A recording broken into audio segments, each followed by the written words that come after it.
என் மகள் திருமணத்துக்கு அழைக்கிறதுக்காக போனபோது போய் பார்த்துட்டு நான் சொன்னேன், இல்லை சார் ஒரு இந்த சூழ்நிலையெல்லாம் நீங்கள் மனசில் ரொம்ப டிஸ்டர்ப்டாக இருப்பீங்கன்னு தெரியும், அதேமாரி நான் வந்திருக்கேன். நீங்கள் ஏன்னா அவர் வருவார்ன்ற நம்பிக்கை எனக்கு கொஞ்சம் கூட, ஏன்னா அந்த கரூர் இன்சிடென்ட்க்கு அப்புறம் வெளியே வரல, வருவார் நம்பிக்கையில் போய் சொன்னேன். வந்தால் நல்லா இருக்குண்ணா, என்ன வந்தால் நல்லாயிருக்கும் வருவேன் அப்படின்னாரு. அதுவும் அந்த ஷர்ட்லாம் தான் சொன்னார். அதே மாதிரி அவர் வந்தார். எனக்கு ஒரு பெரிய மகிழ்ச்சி, ஒரு ஆசீர்வாதம், ஒரு பெரிய கௌரவத்தை கொடுத்தாரு.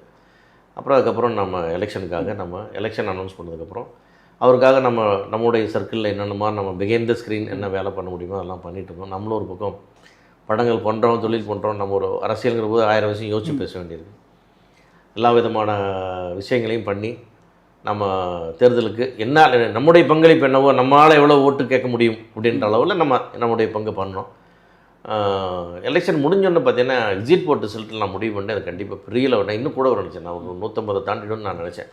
ஏன்னா ஃபோன் பண்ணி 10 பேர் கேட்டால் 9 பேர் நான் விஜய்க்கு ஓட்டு போட்டேன், விசிலுக்கு ஓட்டு போட்டேன்னு சொல்லும்போது எனக்கு அந்த பல்ஸ் கொஞ்சம் நம்ம இன்னும் இந்த கருத்து கணிப்பு எடுக்கிற ஆள் இல்லைன்னா கூட நமக்கு தெரிஞ்ச 100 பேர்த்துட்டு பேசும்போது இல்லை 90 பேர் இதே மாதிரி சொன்னால் நம்ம எப்படி இருக்கும் கருத்து. நம்ம நினச்சேன் எனக்கு பெரிய லெவலில் வரும் அப்படின்னு எதிர்பார்த்தேன். இன்ஃபேக்ட் பார்த்தீங்கன்னா எலெக்ஷன் அன்றைக்கி ரிசல்ட் வந்த அன்றைக்கி நான் 3 மணிக்கு விளம்பரத்தை கொடுத்தேன். என்ன காரணம், முந்தின நாள் என்ன டிசைன்லாம் பண்ணி ரெடியாக வச்சுருந்தேன். Very confident. டிசைனர்கிட்ட என்ன சார் இப்போவே பண்ணுறீங்க, இல்லைம்மா நாளைக்கு தான் ரிசல்ட், நீ பண்ண டிசைனாக பண்ணுன்னு சொன்னேன். அன்றைக்கி நைட்டே போஸ்டர் போட்டு மத்தியானம் ஈவினிங்கே பேப்பர் விளம்பரம் போட்டால் எல்லாம் பண்ணோம். ஏன்னா அது வந்து ஒரு என்னுடைய அதிகபட்சமான என்னோடய சந்தோஷத்தை காமிச்சிக்கிறதுக்காக என்னோடய ரியாக்ஷன் அது.